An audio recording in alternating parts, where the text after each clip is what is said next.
Hello everybody, myself Kullan Mukherjee. I am the Assistant Professor of Automobile Engineering Department of Dr. Sudhir Chandra Sur Degree Engineering College, and today I am going to discuss about the Pascal's law, and this will be our lecture number 7.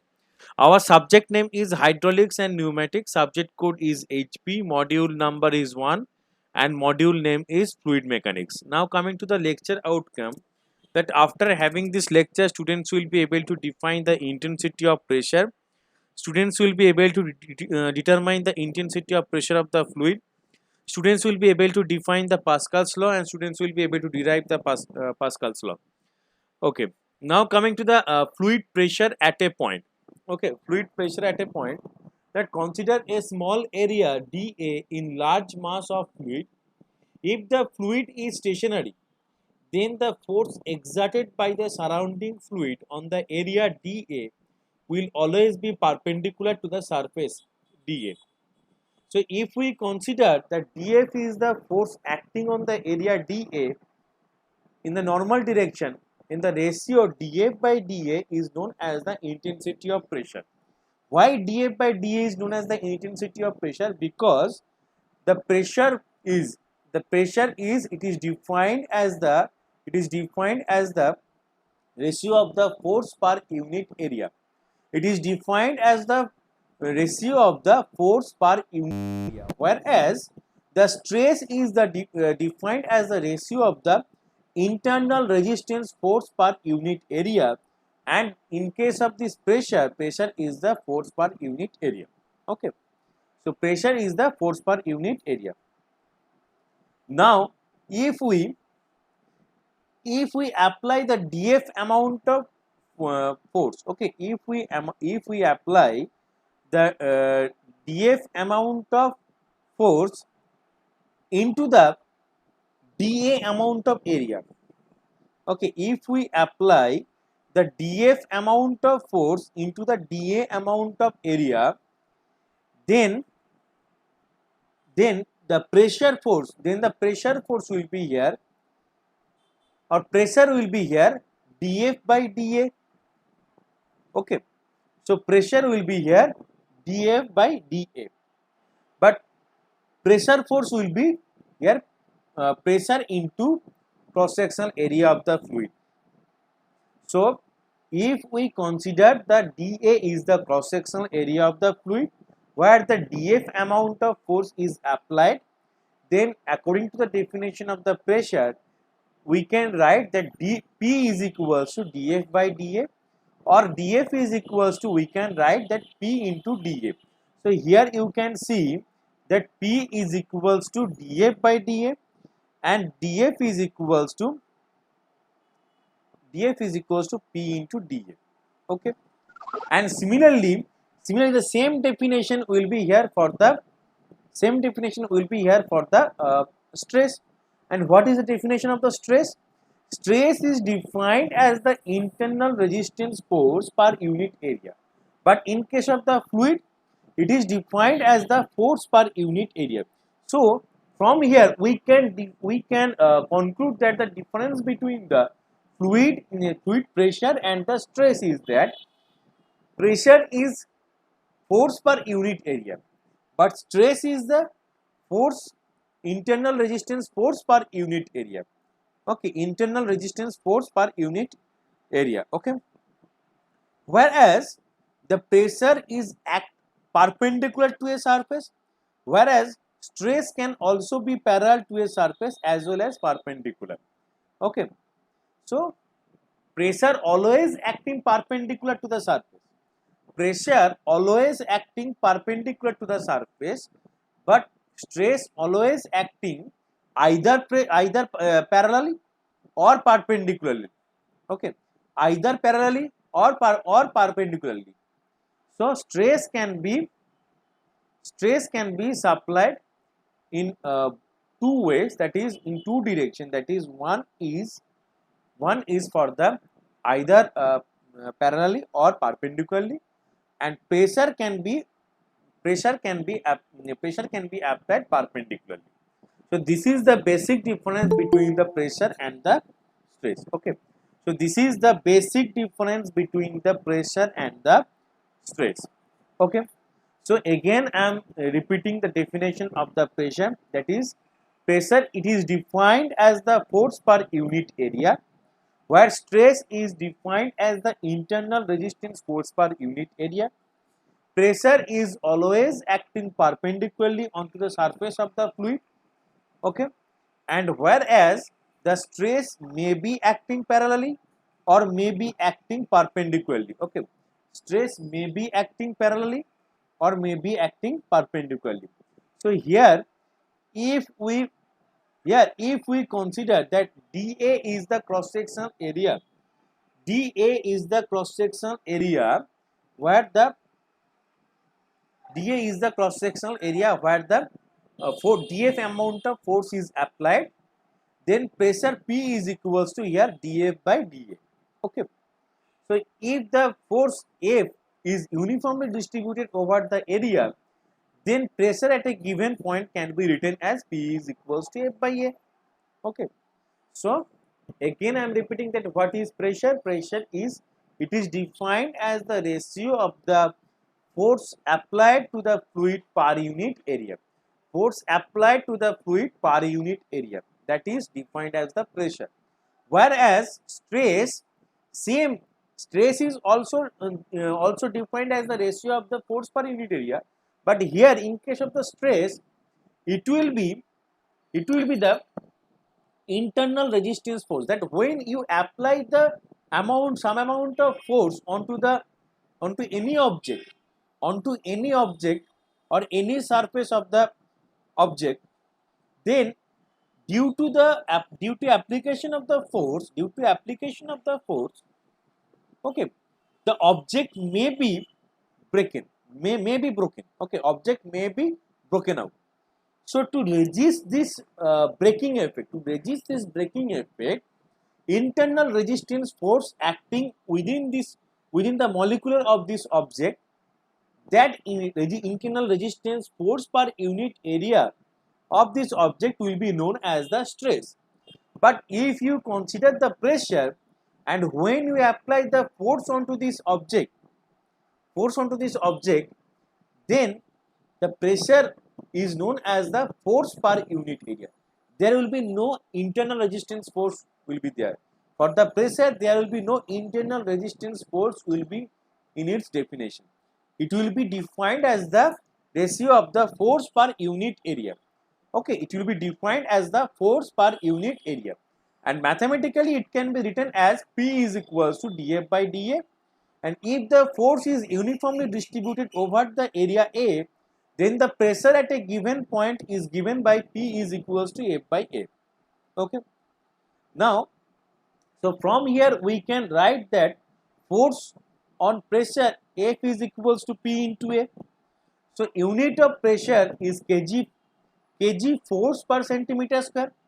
So what will be the unit of this pressure? Kg force per centimeter square, because the unit of this force is kg force.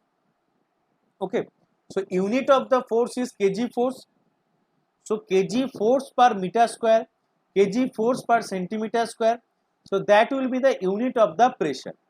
Okay, so if we multiply the 9.81 with this kg force, then it will become Newton. So Newton per meter square, Newton per centimeter square, that will be also the unit of the pressure. Okay, so force on pressure can be written as F is equals to P into A. So that unit of pressure are kgf per centimeter square, that is kg force per centimeter square, or you can also write as that kg force per meter square. And this, if we multiply this kg force term with 9.81, then it will become Newton. Okay, so Newton per meter square, Newton per centimeter square, that will also be the unit of the pressure. Okay, now coming to the Pascal's law. What is Pascal's law? What Pascal states? Pascal states that the pressure or intensity of pressure at a point in a static fluid is equally applied in all directions. Okay, so what Pascal's law states? Pascal's law states that the pressure or intensity of pressure at a point in a static fluid is equally applied in all direction. It means when you apply the pressure at a point of the static fluid, it will be equally applied in all direction. Okay, so that is known as the Pascal's law. So again I am repeating that what is Pascal's law. Pascal's law states that if you apply a pressure onto the static fluid, okay, if you apply a pressure onto the static fluid, then this pressure will be equally distributed into all direction. Equally distributed into all direction is known as Pascal's law.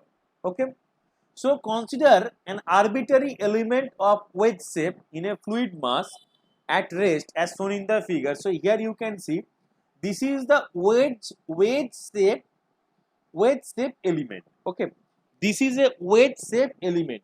If we consider or if we take an wedge shape element, so here it is an wedge shape, it is a wedge shape element. Okay, and here the width of the element perpendicular to the plane paper is unit. It means the width of the element is here unit, it means 1. So if we consider that this element is so small that the width of the element is here very small, that is 1. Okay, now coming to there are 3 faces. This wedge shape has 3 faces, that is face AB, face AC and face BC. Okay, so this wedge has 3 faces, that is face AB, face AC and face BC. Okay, now this on this face AB, if we apply the pressure Px on this face AB, if we apply the pressure Px, and on the face AC, if we apply the pressure Py, and on the face BC, if we apply the pressure Pz. Okay, so here we are applying the pressure Px, Py and Pz onto the surfaces or onto the faces of AB, AC and BC respectively. So here we are applying the pressure Px, Py and Pz onto the faces of AB, AC and BC. Okay, AB, AC and BC. And also the length of these faces are such as for the length of this face AC is dx, the length of the face AB is dy, the length of the face BC is dz, or sorry, ds. Okay, so here we are, if we are considering that the length of the face AC is dx, the length of the face AB is dy and length of the face BC is ds. Okay, and if we are considering that the forces applying onto the face AB is Px and forces applying onto the face AC is Py and force applying onto the face BC is Pz. Okay, then it will be Px is the amount of force applied, Py is the amount of force applied, Pz is the amount of force applied. Now what will be the area of this face AC? If the width is unit, or if the width is very small, that is 1, then what will be the area of the face AC? The area of the face AC will be here dx into 1. Okay, so the area of the face AC will be here dx into 1, because dx is the length of this face, and width is known to us that it is very small, that is 1. So dx into 1 is the width, so dx into 1 is the cross sectional area. Okay, so similarly dy is the length of this face AB, and if width is very small, then dy into 1. Okay, similarly if ds is the length of this face BC, okay, then if the width is very small, then it will be, area will be here ds into 1. Okay, and also from here we have come to know that the pressure force or force on pressure is F is equals to P into area. Force on pressure or pressure force can be written as F is equals to P into A. So here you can see, so that's why we can say that the amount of force which is applied onto the face AC is here Py into dx into 1, because force is equals to pressure into area. So pressure is which is applied onto the face AC is Py and dx into 1 is the area. Similarly here Px into dy into 1, okay, and here Pz into ds into 1, okay. But here you can see that ABC, this angle is here theta. This wedge block has the angle of ABC is theta, okay. ABC angle is here theta. So that's why here this angle will also known as the theta, and the angle between these two component will be here alpha, okay. So here this angle is known as theta, because if this angle ABC angle is theta, then this angle will also known as the theta, okay. So now from here, so forces are acting onto the elements are pressure forces normal to the surface and weight of the element. So first of all, force on the face, I have already discussed that Px into area of the face of AB, that is Px into dy into 1, okay. Similarly, the force onto the face AC is Py into dx into 1, okay. And similarly, the force onto the face BC will be here Pz into ds into 1. Now from this figure, what will be the weight? Now we have to calculate the weight of this block. We have to calculate the weight of this block. So what will be the weight? Okay, what is weight? Weight is mass into g. G means acceleration due to gravity, okay. Weight of the element is here mass into acceleration due to gravity. Mass into acceleration due to gravity. So what will be the formula of the mass? What will be the formula of the mass? M is equals to rho by V. M is equals to rho is equals to M by V, because density is known as the mass per unit volume. Rho is equals to M by V. So from here we can write that mass is equals to rho into V. Rho is here density of the fluid or liquid, and V is the volume of this weight, okay. So that's why we can write as mass is equals to volume into rho. It means volume into density, because rho is equals to mass per unit volume. Rho is equals to mass per unit volume. So that's why here mass is equals to density into volume. So rho into volume and G will be remain same. Now this volume is equals to area into height. Volume, what is the formula of the volume? Volume is equals to area into height. So here area into height into rho into G, that will be remain same, okay. Now this area into height, here this height is considered as the width, okay. So here this height is considered as the width. So here area into width, so area into width into rho into G, okay. And width is known to us, that is the width of this element is very small, that is 1. So that will be 1. Rho and G will be remain same, rho and G. Now area of the triangle, because this wedge shape, it is looks like a triangle, so that's why the area of the triangle, what will be the formula of the area of the triangle?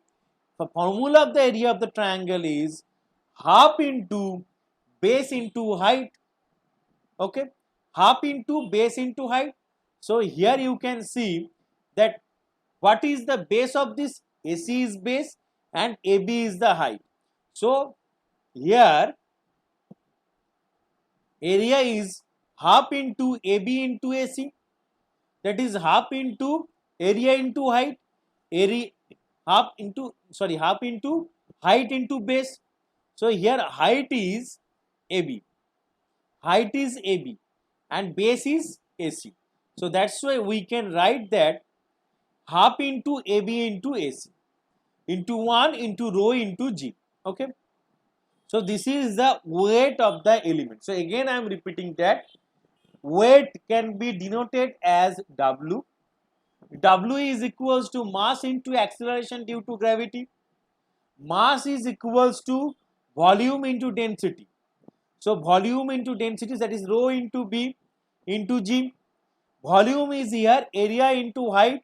So here height will be equals to width, and width of this element is very small, that you know that it is the 1, its value is 1. So here its value is 1. And area of this wedge shape block, that is half into base into height. Now half into base is AC and height is AB. So half into AB into AC into 1 into rho into G. Okay. Now if we resolve all the forces into the x direction, so if we solve all the forces into this x direction, x means here it is the x direction. So how we solve this x force into the x direction? First of all, see here, px into dy into 1. This pressure force is acting into the acting along the x direction. Okay, acting into the x direction, acting into the along the x direction. Okay, and also here into this pz into ds. So if this angle is theta, then what will be the value of here? Cos theta is equals to base by hypotenuse. Cos theta is equals to base by hypotenuse. So what is base? Base is here, BC is denoted as base, or DS is denoted as base. Okay, base. Hypotenuse is here, it is given as here, this will be hypotenuse, and if we draw a line here, then it will be here perpendicular. Okay. Now, so what we have to calculate?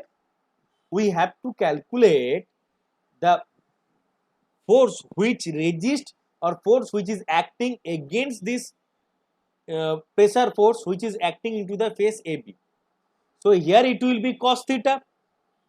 So here it will be Pz into ds into cos theta. Pz into ds into cos theta.